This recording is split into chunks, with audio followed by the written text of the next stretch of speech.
And you wouldn't want to be anywhere late on your own, neither. It's a bit scary. That anything could happen to you. Because the people would attack you from behind. Just like that. Yeah. Just because of the color of your skin. So, David, thank you for doing this. I'm very willing to do it. Brilliant. So, what's your name? My name is David Logan. And where were you born? I was born in Carriacou, Grenada, in Bel Air. In Bel Air. Yes. So, what year were you born? 1936. Wow. And so, who were your parents? My parents was Theodore Logan, married to Rupert Logan. They usually call her Popo. Mm-hmm. Do you know anything about your grandparents? Well, I vaguely know my grandmother, which is my father's mother, just vaguely. What was her name? And we used to call it, what's his name again? It's Tin, they used to call her. Tin? Yeah, that's what they used to call her. Tin? Yeah. Okay. But I don't know very much, and we are very small. Couldn't remember much about her. Do you know anything about your other grandparents? Well, I remember my grandmother from 6 Road. Mm-hmm. She's a Matheson. Mm-hmm. And our father was Adams, mm-hmm. which we related through them. So I'm related to the Matheson and the Adams through my grandmother and mother. Oh, okay. So tell me about your parents. What did they do for a living back in the day? My father was in Aruba. Mm-hmm. As you know, most of them, they're away supporting the siblings and the wife behind. Mm-hmm. My mother never worked. Mm-hmm. Never ever worked. Right. And my father was always about supporting us. None of us ever worked either. We were very lucky. We had somebody to feed us all the way through till I get to my age and travel and come to England. Mm-hmm. What job did your dad do in Aruba? He used to work in, I think it's in the refinery anyway, in some refinery in Aruba. Okay. They call it what? Lago Company. That's where he used to work. So how long was he working out there for? I think he done about 15 years, I think he done in Aruba. Mm. So did your mum ever go there? Yes, she went there. I think I can't remember it's 2 occasions, but I remember once when she went there, I more or less was in charge of the rest of the family behind. I was looking after every one of them. So how many siblings have you got? There's 9 of us, but that time was 8 of us because my other brother was in Trinidad for a little while. That's the first one, Sonny. And you're the eldest? I was the second. Second? Yeah. So tell me about your life your early life in Carriacou. So you said your dad was in Aruba, and your mum you were living with your mum. Yes. In Bel Air. Yeah. So what I used to do, I used to learn a bit of trade with Clifford Cox. Myself and two other chap, Oscar died now. I used to work with the government ministry. The government ministry. We used to go doing repairs in schools and things like that. Oh, before we get there, let's go back a bit more. Mm-hmm. Tell me a bit more about school. Where did you go to school? Oh, as I say, I went to school in Dover, and the person who used to take me to school was Victoria Simon. She was a teacher. She used to take me to Dover School. And for some other reason, I can't remember if she had left and go to another school, but we transferred from Dover School and I went to Mount Pleasant. And I do a spell in Mount Pleasant.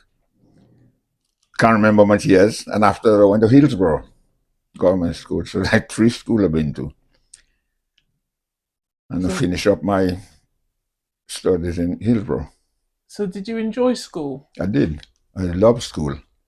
I never hide from school, never run away, anything like that. Some children like to go on the beach or something, never go to school and somebody cover for them or whatever. But I never hide from school, never. Why do you think that is? Well, because so strict, because I think Harry Noel was the schoolmaster in my days, and they seem to know everybody. So if you're missing, you got to answer for it where you've been. Well, and those children who went hiding, they know when school over and they link up with everybody like they just come from school as well. Wow. I really enjoy my school days. Who was your favourite teacher? Oh, my favorite teacher is the teacher they call Molin. She's from Belmont. Molin. Teacher Molin, yeah. Wow. How old was your teacher? I don't know, I think she must have been in her 20s anyway at the time she was a teacher. Another one is Fenton, Caesar. Both of them were my two favorites in school. So having young teachers was quite common during the emigration era, or has it always been It was that quite way? common because there had no university in that for teachers training. But when certain teachers meet to a certain standard in school, a 3 for 6 standard, they got a bit of qualification. So when they need help in the class, there's one of these people to take and put them there to do that, to help with the teachers. And through that, some of them just doing teaching. Mm-hmm. So did you have any ambitions about what you wanted to do back then as a child? I never know really what I want to do. Never had anything in mind what I want to do. So tell me a bit about. Did you enjoy Carnival? Did you do any festivals in I Carriacou love when you were young? Carnival, yeah, but I never involved in it anyway, but I love going in Carnival. Like people doing mass now, I never do that. But I love going to Carnival, I enjoy it. Did any of your family take part in Carnival? No, not do I know of anyway. No active part. What did you think about the Jab Jab and Shakespeare Mass? Oh, but the Shakespeare mass was always in Caracol, well, I born and meted there. And I used to enjoy that, listening to this bloke speaking Shakespeare with William, Julius Caesar, and or whatnot. I used to like that. We could retain all this thing and then they could spell it all out. But the job they have in Grenada now, they never, the job wasn't the same as that. Right. It's just similar. So, did anybody talk to you when you were younger about any Anansi stories or folk tales? Do you know anything? Brian Nancy, yes. All these things they said about Brian Nancy. Tell me about what did they used to say about that? Well, one of the stories that tell us one, I can't remember who they tell us that story, but some big elder people in this, what Brian Nancy? Yeah, and some, I think it's what they call the person who went with any friend that went to Cherry Island. And he ate so much of cherry, he couldn't move to come back. Couldn't find it. So they left him on Cherry Island. I can't remember exactly how the joke went there, but we used to really laugh at it. So, why do you think they told you these stories? Where do you think that all stems from? It must have come down from the ancestors. All this thing come from the ancestors anyway, because even how my grandmother used to dress, it's like all you see, all the same as the African dress, with the head tie and the wrap and everything. My grandmother used to dress like way. And then the lovely petticoat and all that. So all this thing come from the ancestors. So, did you have any kind of like? Did you grow up with any traditions in terms of medicines, herbal, like using the bush to? Yeah, well, we use a lot of different birds, like soursop, lime leaf, sugar apple leaf, black stage. There's several number of bushes they used to use. But I don't know how they know which is the right one, but they never do anybody any harm. What did you use them for? Sometimes they use them to boil them and make tea. Like if you have a cold or something. My grandmother expect the direct bush what she could pick, what she could go and get, and boil it and it was drink. Like I remember once I was sick one time for what? Probably about 5 or 6 weeks I never come outside the house. And the doctor, they didn't know what's wrong with me. I had a lot of my senses still. But I was weak, I couldn't walk. And I remember my grandmother tell my mother, she's going to give me a bath. She lives in 6 Road, my grandmother. She come up the morning early. And in this room, they boil a set of bush she boiling and they put a big broad pan, a big pan, water in it and put me down in it, cover my head and sweat me in that. And when they finished, I had to stay in that room for 2 or 3 days. No window, all the windows closed. You can't open it because they say you'd get a cold or something. And I stay in there. And the first time when I get out, I get a bit strong, not very strong, still shaky. I had an aunt living right down, not far from where we live. She passed away now. We went there, and I remember she cooked on this lovely peach soup, man. And I drank a bowl of it, and I couldn't move. I had too much, and I was weak. Wow. So did it help you? Well, it helped me. Whatever my grandmother did, I'd say that helped me. Because I couldn't walk, and then I get back, I'd walk. Wow. Yeah, and I lose a lot of weight. So I could only say that helped me because I didn't get any medicine from doctor or anything. It's just that. Were there any kind of herbalist people around, like that you knew of, that your family knew of, that who they went to, or was there someone in the Then village? my grandmother said know what sort of bush to use. I don't know how they know, but you know what bush to use. Mm. Wow, interesting. So did you go talking about food? You mentioned you'd had a nice pea soup. So tell me about the food that you loved and had in Carriacou when you were young. I love every food I love. I didn't have really a favorite. What did you eat? Tell me about your typical food you ate. The typical food, eh? Well, mainly typical food you eat on the island, what they call cuckoo. That's one of the main dish in there, cuckoo and okra. Who did the cooking? My grandmother or my mother. Did they teach you how to cook? No, by seeing them, I never know how to cook. I come to England, I still didn't know how to cook. Yeah, but I used to look what they're doing everywhere. I come to England, and I start doing what I have to do, and I get better and better. And then I could do my own thing. I could season up my meat, do my own thing. So when you were growing up, you said you're the second eldest. So what responsibilities did you have in the house? Well, responsibility more or less to look after the younger ones, make sure they're on the right road and doing the right thing. So were you quite strict with them? In a way, yes, when I'm around, but sometimes I have to go. But when I'm around, I'm very strict. Did you have a farm, like land that you farmed? No, we had place where seasonally, because that would only work what seasonally, like when you come like May, June, July, August. That's the time to do a lot of planting and reaping time come. What kind of planting did you do? Corn. I was in the days when they had cotton. I used to pick cotton as well. Peas, all this thing. So what did the general landscape of Carriacou look like back then? Because it's different now, Oh, isn't it? everywhere. It didn't look.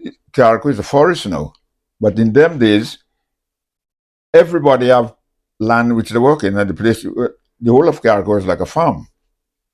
I mean, there you could find place to pass to go to everywhere. If you go back in Carriacou now, you only could remember there was a track there, but there's nothing. There's all bush. Mm. Yeah, it was so different. I mean, when I was growing up, it's a lot better than how Carriacou is now. Why is he They're so? more advanced now. I agree that it was more respectful. Number one, every kids in Carriacou had respect for the elders. Why is that? That's the way they've been brought up. Somebody you elder than you going on the road, you like the thing. If you're whistling or your hand in your pocket, you take them out. It's a bit of respect. You couldn't do that, Mm. and it was a good thing. And you had discipline. But now in Carriacou, man, it's terrible now. So Those days was a lot better. I don't care what anybody says, it was a lot better. And you were safer. You could leave your house open and you go for miles away and come back. Nobody go in that house. The only thing might go in is a chicken might go in there from outside, but nobody goes inside the house. Nobody will steal anything. mm. But you couldn't do that now. No way. And you would tell me that life is not better. It's a lot better. Did you experience any hurricanes? Oh, we did for Janet. Tell me about Janet. Well, that was a serious hurricane. I've never want to witness anything like that again. I remember because Janet was starting the night, and we was in one room upstairs. The house we had, the house was a 2-bedroom house. We was in one upstairs, everybody together, and the wind gets so terrible. When the roof of the house gone, all you see outside is that red. Look at the scarp, it's red. And my mother said, come on downstairs, because we go downstairs now. But when we get downstairs, she said, let me come see if all my children is here. Just so mommy say. When she come, one was missing. My brother. He wasn't there.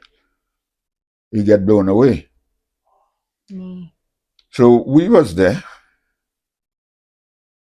And I can't remember how long it was anyway, because the wind was still blowing. But then we had somebody knocking outside.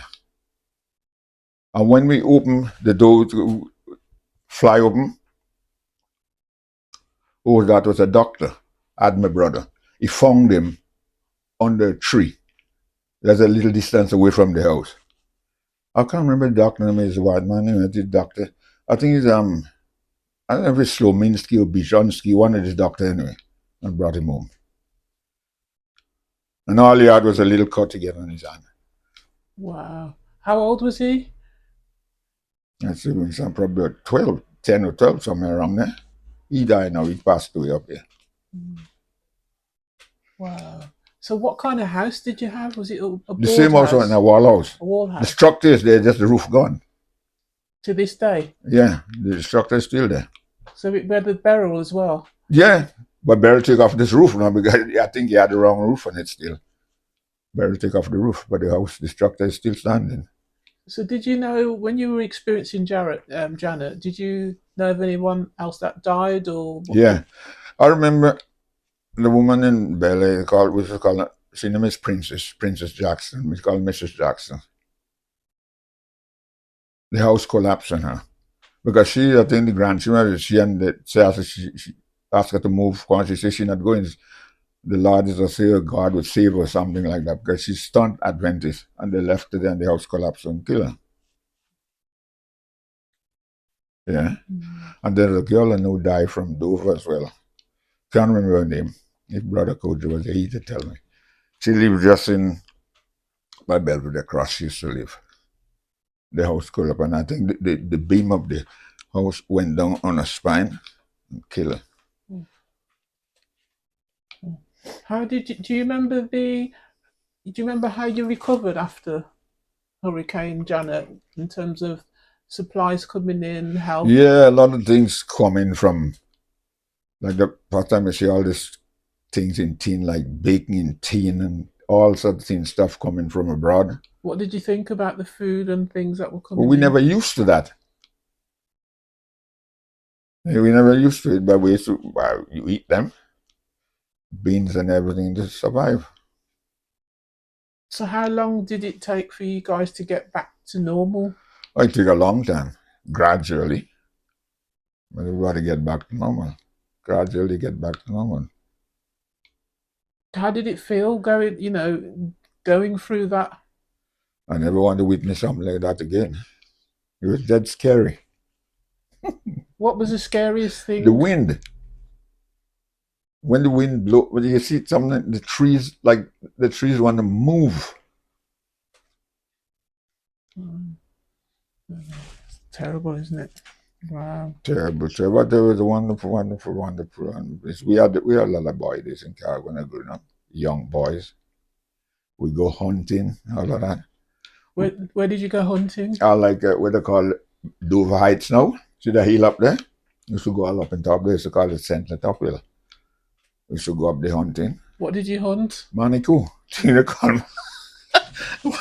We hunted Manicou. Yeah. Did you cook it there and then, or like barbecue style, or did you bring it home? No, you bring it home. So tell me about the migration now to England. So what were the circumstances of you coming to England? Well, I tell you where it begins. My father decided he asked me if I want to go to England. I said, no, Daddy, I don't want to go to England. He said, okay, fair enough, I'll send your sister. That's the one born after me. I said, no. I said, I can't leave the woman, leave me in Carriacou. And I said, I'm going then. And that's how I come up to England. It took me 19 days to get here. You know. Right, so at this point, your dad was in Aruba still? He's still in Aruba, yeah. So he's happy working in Aruba? Yeah, but he comes home, I think the year after I come to England, he come home for good, finish, retire. So everyone was, so what year was this when you were talking about coming over? 1957. 57. So how did you get from Carriacou to England? Tell me about the journey. Now, we left from Carriacou. I went down by a little boat from Carriacou. Can't remember the name of the boat, but I could remember the owner was Headley. But he died now, that bloke. Take the boat, go to Grenada. And the next day, from Grenada, we bought a boat in St. George's called the TSS Venezuela. And that boat take us from Venezuela, from Grenada, we went to Trinidad. Right? From Trinidad, the boat went to Venezuela. What kind of boat was it? Was it a cruise ship? Because it's a cruise, big boat, man, huge boat. So there were people on holiday on it? There's already people and there's passengers on the boat. Because on his way coming to England, he passed in with 5 different boats and dropping off people. So was it actually a cruise? How we view a cruise ship now, was it like that, or was it just dropping people off? But it's a cruise and passenger ship. It's a cruise ship. I know there's a lot of people on the boat. Because when you come, the first stop we made from the Atlantic was in the Canary Islands. We stopped in the Tenerife. And from Tenerife, and then the boat went to La Guaira and 3 other places. But the last port was Genoa, that is in Italy. We dropped off in Genoa. That was that you dropped off there? From the boat, finally. Then we took a train from Genoa all the way to Calais, that's in France. What was that train journey like? A train journey. What was it I think like? that train passed through the Alps or something anyway, because it's you go through a lot of tunnel, because halfway through the journey, they change. Not the train, they change the engine. And couple on again and come. Now you had what do you think was a lunch on it? A little can of Coke. I've never seen can of Coke so small. A little can of Coke, 2 little roll, an apple, and 2 little sachet of butter, and a little 2 sachet of cheese. That was it. For the whole journey? For the whole journey. How long was the journey? It's always, I can't remember it always. It take a long time anyway. Because when we get to Calais, then we get on a ferry boat from there, Calais now. So what come to Dover. So sorry to interrupt, but what did you think of the journey? The first time abroad? Oh, it's strange. In Europe. But it was exciting. You see in the Alps for the first, from Carriacou to the Alps. Yeah. I mean, that's significant, isn't and it? And we never know anything, but when the train gone through this tunnel, it was scary, you know. Yeah. Because you've never been on a train before. We never see a train, never mind being on one. And you were how old again? I was 21. Wow. So who did you come up with from Carriacou to England with? Did you know anyone, or were you travelling on your own? No, let me see. No, one bloke I remember, he died on Stanford Roman. He was on the boat with us. Sammy Lapierre, the same one who married to my sister. He was on the boat with us. Wesley MacLeod was from, you must hear about Wesley. Wesley was on the same boat with us. And a couple other fellas from Carriacou, and I can't remember all of them. So you got on a train from Genoa to France. Is it France? Yeah, that's Calais. Calais. Yeah. And then what? We took a ferry boat, a ferry from Calais to Dover. That's England. Never hear about the White Cliffs of Dover. That's where the train comes in. And then we take a train from there to Victoria. So, did you have anything organised accommodation-wise when you got here before you got My here? brother was already living here. My first brother was here. So they came to meet us in Victoria. And he was in what part of England was he living? Ladbroke Grove. So, what was he doing in Ladbroke Grove? He was working in a company they call car company they call it Roots Group, the mechanic. And that's the only job he had until he left and go back to Carriacou. So, when did he first come up to England? What year? He came up in 55. 54, so 2 years. Just after Janet he come up. Because Janet take him home, and just after Janet they left. So you moved in with him. Yes. What accommodation was it? One room, which was normal, a sharing kitchen, bathroom, and things like that. Was it in a house? In a house, yeah. How many other people were sharing in that house? Well, the house had three floors. 3 floors. So there's other people living upstairs anyway. Who was the landlord, or What is his name? I can't remember the name of the landlord. He was an African anyway. an African man? He was an African landlord, yeah. Oh, right. Mm. So was that common then? Well, yeah, not common, but some black people had houses, some African, because I know another one in Ladbroke has a house as well on Lancaster Road, another African.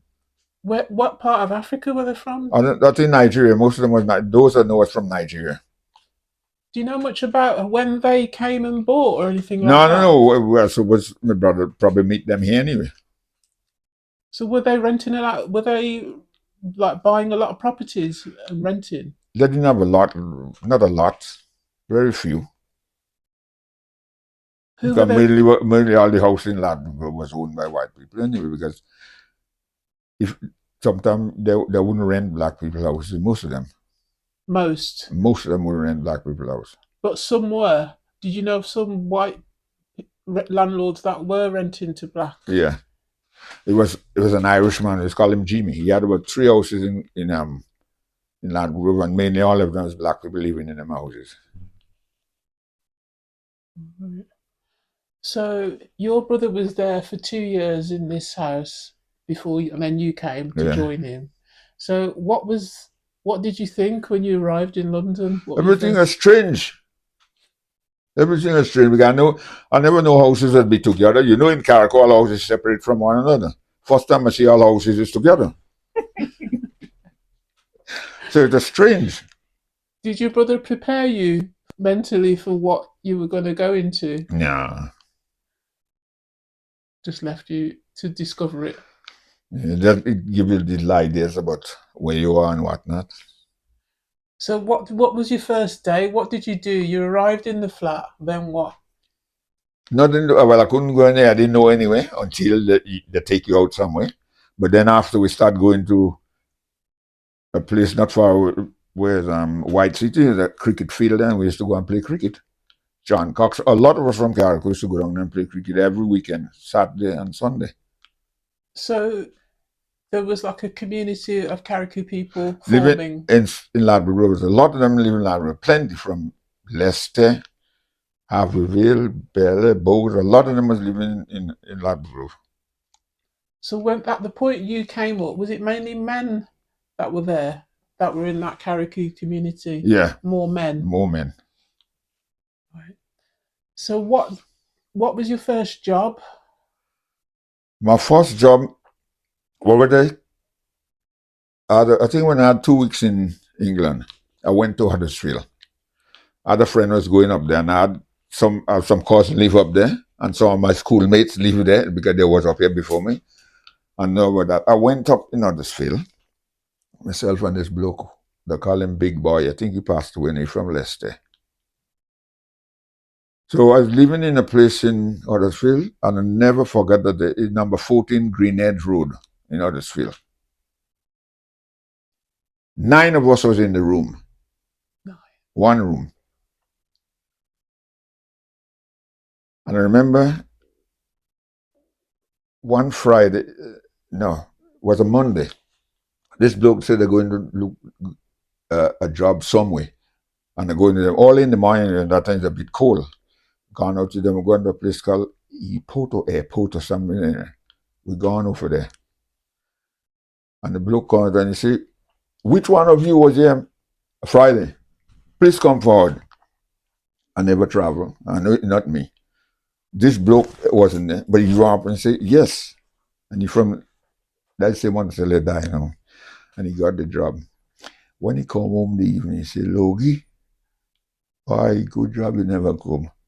He said, why you work hard? He said, I don't think I could make it. I didn't think he last long anyway. Maybe worked about probably a few weeks. Got the following week I come back to London. I didn't stay, I come back to London. Is that why you came back to London? Yeah, because I didn't get a job then. I didn't really like up there neither. Although my friends were there.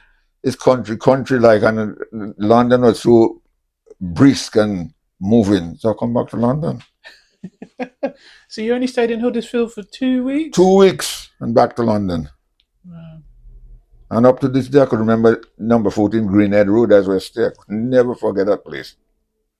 So when you came back, you moved back in with your brother? Yeah. And then what did you do job-wise? I come and get a job in Piccadilly Circus. I work in a restaurant. What were you doing in the restaurant? We was preparing potatoes, like peeling potatoes, get them ready for cooking. Quite a few of us in that room. What kind of restaurant? What was it called? Remember the restaurant name? Called Lions Corner House, they used to call it. Lions Corner House. Corner House. Yeah. So what kind of food was it? What kind of cuisine? The big restaurant, because a big place, so they have big restaurant, but we were more by the kitchen side.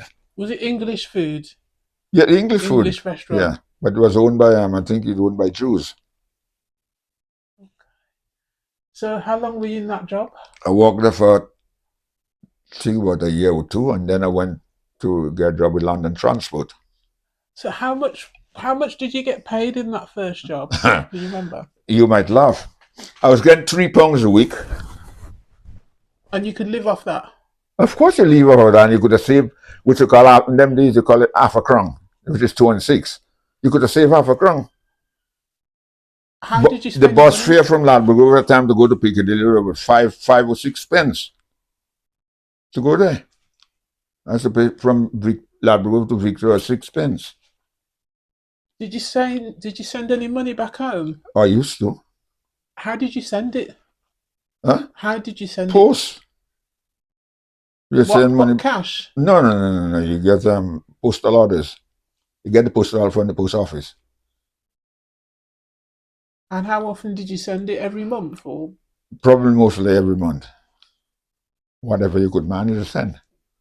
So in terms of communications back then, because a lot of young people now, they don't have a clue about, they're dealing with phones now. So how did you communicate with your family? Letters. See how long you have to wait to write a letter and wait for a response? Technology changed all of that now. How long did it take for a letter to get to Carriacou? Well, you might get a letter every month. Yeah. Different world, isn't it? It is a different world. So tell me about your second job. So you worked in the restaurant, and then you moved London Transport, and I worked in London Transport for I worked in London Transport for about 4 or 5 years, and I left because I was an outgoing person. I like my parties and things like in the night, and if you're going out to parties, you can't get to work.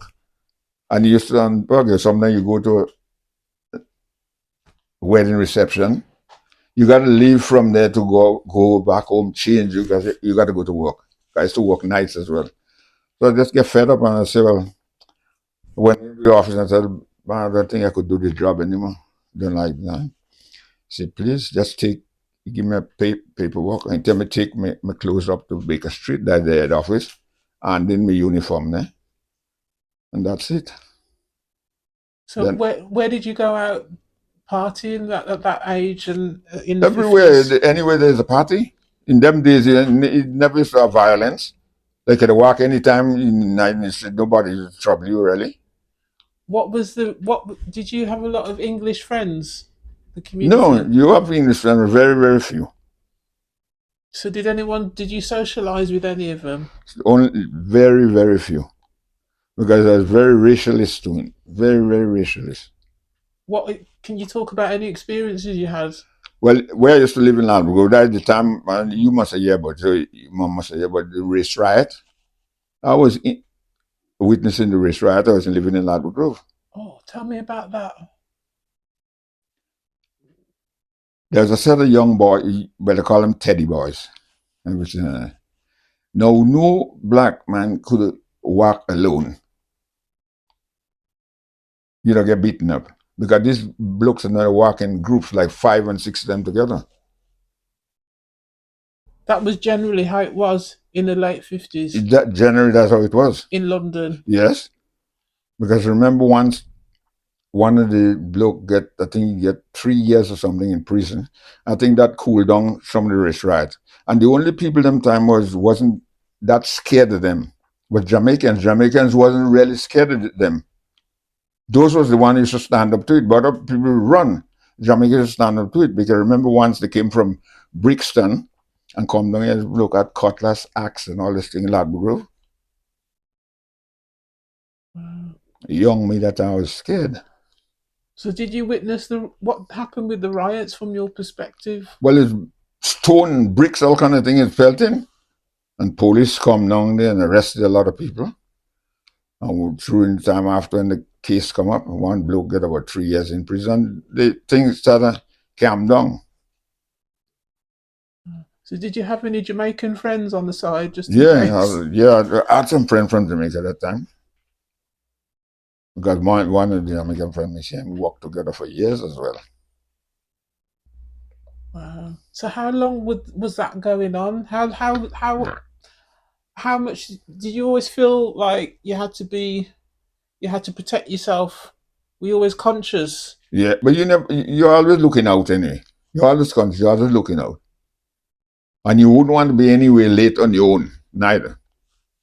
It's a bit scary. That anything could happen to you. Because the people would attack you from behind. Just like that? Yeah. Just because of the color of your skin.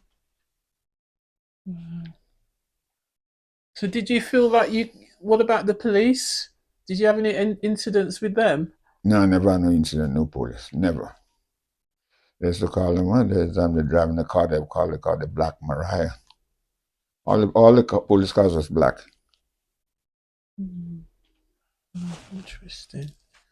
So when you left the London transport, where did you go to work? What was your next job? Right, I go to work with a place in Neasden, they call it the Oxford University Press. It's a place, the books are printed in Oxford, but they come to a warehouse in Neasden. And I used to work in that warehouse, receiving when the lorry come with the book, you had to check, count the number package, log them in, and see people put them where they're supposed to go and store them away. And my brother came and worked there after he was sorting out books as well, the one that passed away. How long were you working I there? worked there for 18 years.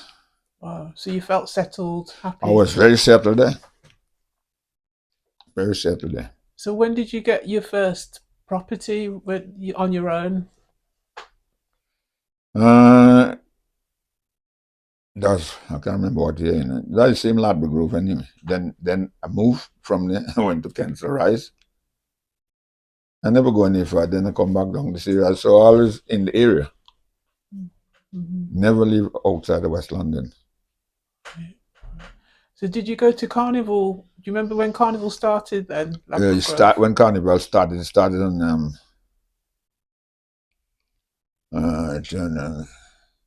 what year is that?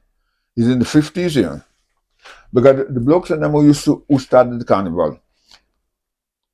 Myself and two friends used to go the same place they used to go. We used to go in a place in Allscourt called the Coal Hang. It's a pub. They play music there every Sunday, and we used to go there. And these blokes and them are Trinidadian who started the Carnival. One of them, Ross Henderson is his name, and one just passed away, they called Sterling Bittencourt. He was one of them. I know all these blokes and them well. And they started this thing in Ladbroke Grove. What was that like when it started? The mangrove. Well, this is the pan. This is the pan like with kids and everything, and a guitar messing about in the street, And this thing developed after and turned into a carnival. That's all I could remember about it. Did you It didn't part? have nothing about the street thing, you see, and there was nothing like that. So it's just more the music. Yeah. And it Music. was only confined to one street. Right. So was that something where the Carriacou community, everybody came to at that point? Well, most of the Carriacou were living in Ladgrove at that time. A lot of them moved there that they would know about it anyway. So did you know about, did anyone talk to you about susu hands? Yeah. Talk to me about that. I never joined it anyway. Because I had a lady friend once went into it. I think I had pound how much they have to pay a week. With how much you in it, you had certain time when you get yours, you get they call it your hand, and this hand and that hand. And the person run away with the money. Oh no. It wasn't disappear. Wasn't disappear. Really? But yeah, never in it. I never joined that. Was that quite common? It's very common. People still doing it. People still doing it. It's very common. You know the people who do that most? Jamaican do it quite a lot. They call it partner. Partner, yes, yes. They do it quite a lot. But you never joined one? No, I never joined one. Maybe I would have joined, but when I see what happened, I never get myself involved in that. And the bloke moved, I think he moved out of London. After them days you would think, well, 50 or 60 pounds now, say, that's money, but that was a lot of money. In the 50s, 60 pounds was a lot of money. Remember, it only cost me 72 pounds to come to England, 72 pounds? 72 pounds, and I forgot that my passport pays in G.H. Hawkins in St. George's. 72 pounds. And how did you manage to get the money for that? My father paid my passage to come up here. So did you ever think you would go back? Well, I came here for 5 years. That's maximum. I came here to stay for 5 years, and I'm going back. I hate it so much. And I'm still here now. What changed? Why did you stay? But time changes, everything changed. But I've never left home. Never left Carriacou. And it just can't come out of me. So was that common for a lot of people to think that they were going to just stay for a lot of people came in when they came to stay for what, few years and they're going back. But that never happened. Never ever happened. So have you still got family members in Carriacou, like you yeah, brothers, and I got a daughter in Carriacou, yeah. She got 5 kids. And that left me, I think, is 9 great grandchildren home. There. That's a lot. Mount Pleasant. Wow. That's and really... 5 grand. 5 grand, wow. So do you go back to Carriacou now? I was there 3 years ago. How did it... So when did you first go back after coming here? It took me about 12 years before I ever go back.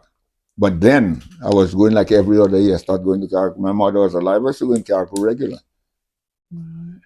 At least the longer I would stay and then go 3 years. But most time within 2 years I'm back in Carriacou. I used to go regularly.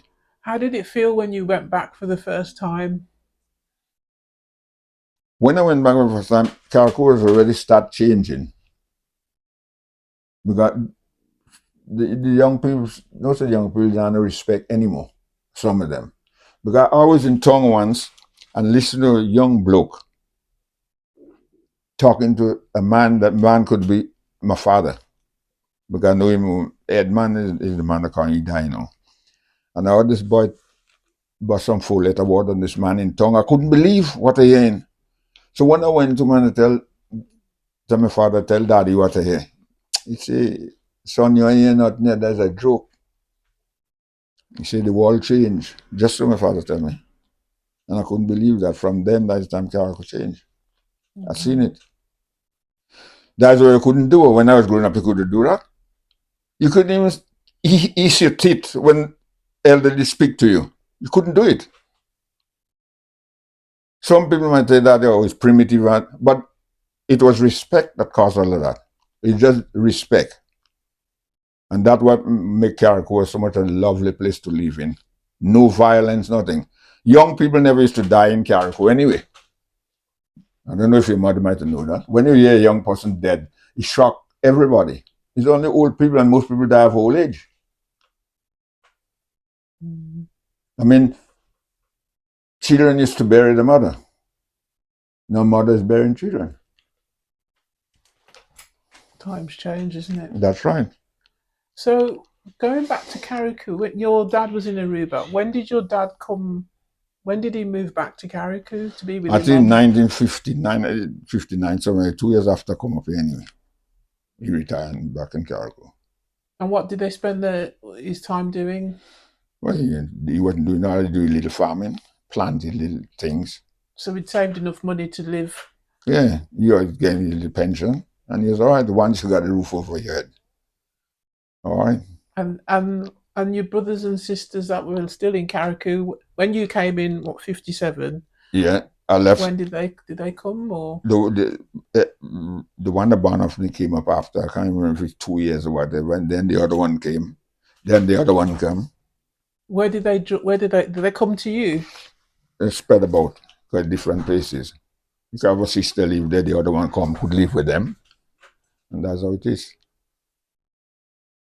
And these days now, is everybody kind of? You said some have gone back to Carriacou. Did anyone go over to the States at all? I got brother and sister live over there. But that's later on. No, they didn't come to England. Those go to the States. They went to they the never come States. here. All the rest come to England, but those two they go to the States from Carriacou. Why did they do that then? I don't know, probably that's the opportunity they get to go there. Do you know what they were doing in the States? What brought them there work-wise? Well, I know I can't remember what my brother was doing anyway. But I got an uncle, his brother, and my uncle probably got him over there. Did you ever not want to go to the States? I've been there a couple of times, but it's different here anyway. So the States is nice, but it's totally different to England. But you wanted to come to England. Well, before, when I was home, if the opportunity I want to come here, probably if it was the state, probably I might go in the state. It might be the same.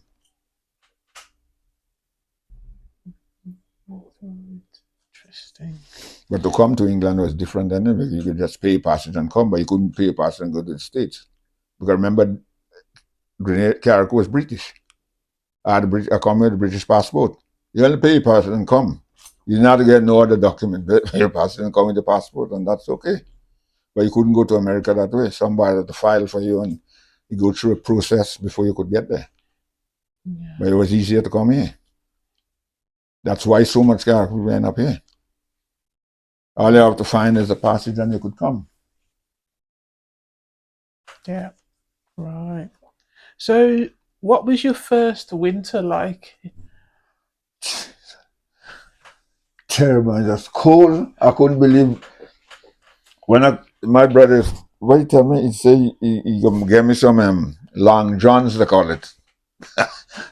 The long johns you put on, they keep you warm. But then somebody said to me, I can't remember who ran because why he say you want to stop wearing that. And I said, why? He say, even when summer come, you don't want to take it out, you would miss it so much. Because it cling onto your skin and keep you warm in winter. And it was hard to get rid of it in truth. And then I never wear that again. You just learn to cope with it. And when you keep your chest warm, wear warm clothes and you get used to it. So what do you miss about Carriacou? Oh, I miss the lifestyle. I miss everything about Carriacou. The only thing different there, when we never had no night life in Carriacou anyway. Never had that in Carriacou. And probably that's why we never had violence. Makes sense. Yeah, you never had no nightlife there. Wow. So, what would you want someone, a young person, to know about Carriacou? What would you want them to know about the island? Young person back in Carriacou, you mean? Well, people in general, what would you want them to know and understand about Carriacou, what it's like? But we know it can never come back as it was. But what I'd love to see, even part of what it used to be, could be back there and make the island a lot safer. Because it's still safer than a lot of Caribbean island, Carriacou. Mm. Mm. But it ain't going to stay that way because you could see things are getting worse. We never used to have nothing like killing in Carriacou, never. But those things are just happening now. I know it's not on a large scale, but it's things that in my days growing up never used to happen. I know the world move on, That's but it. I'd love if we could get back to them stage. When I was growing up, we play marbles, we fly kite, we do top dance, top. Girls also play knit. They're doing knitting. They're playing basketball and all this thing. Those days are finished completely. Is that what you miss? I miss all when I was growing up with the boy with flying kite and all this. It was wonderful, man. Children growing up with that, oh, it was great. Did you make your own I kites? make my own kite. I used to enjoy making it. Was there a competition who made the best kite? Yeah, there was a competition, and to even fly higher as well. Competition with that. Yeah. Oh wow! So, in reflection now, in closing, so what does Carriacou mean to you today? Carriacou mean everything to me. I tell you, if I was that, I mean, health wise, I'd rather be in Carriacou than here. But there's no true medication wise, there's a problem. And we just have to pretend we don't know. We know there's a problem with that. Because look right now, where I went to the clinic this morning, there's an injection I have to take every 3 months. It never used to happen. I only started, 3 months ago. And it's to do with my vitamin B12. I never knew that's so important in your body. And my body not observing that all with they give me a course of treatment. He wasn't doing anything. The only thing I could work, I have to take an injection every 3 months. It's not bad. I just take mine this morning. And the next one will be September. So if ever I want to go to, say I want to go to Carriacou in December, I just have to go and book the thing and make sure I get my injection before I leave. Or you could go and when you come back to do it, but you'd rather to make sure and take it before you travel. And how would I? It's something I have to live with. Because I've asked them, I say, is there any possibility that I could come off this check with the doctor? She said, well, we already check you out and we see what the condition is. It's something you probably, Mr. Logan, you might have to make up your mind and you probably have to live with it forever. You're in any pain, anything, but you need to have that. So I just go and take it. Every 3 months, I just take my B12 injection. Mm-hmm, mm-hmm.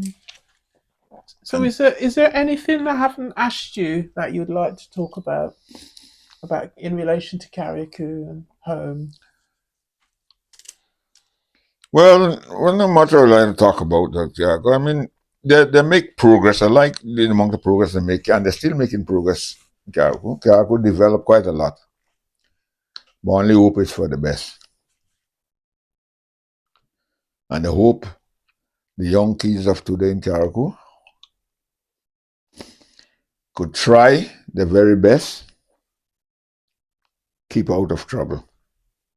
It doesn't get you anywhere. It puts a stain on your character and on your life. Anything you see, if you could avoid it, try and avoid it. Because those who fight and run away, they live to fight another day. So don't try to be a hero. Because the more all hero dead. They are. True. You're not a hero when you're alive. When you die, they say you're a hero. It's true. Well, David, thank you. Thank you for this interview. Thank you for your time. Thank you for sharing your lives in Carriacou and your time here. Really appreciate Yeah. it. Thank you. Thank you. I know some people that appreciate what they see and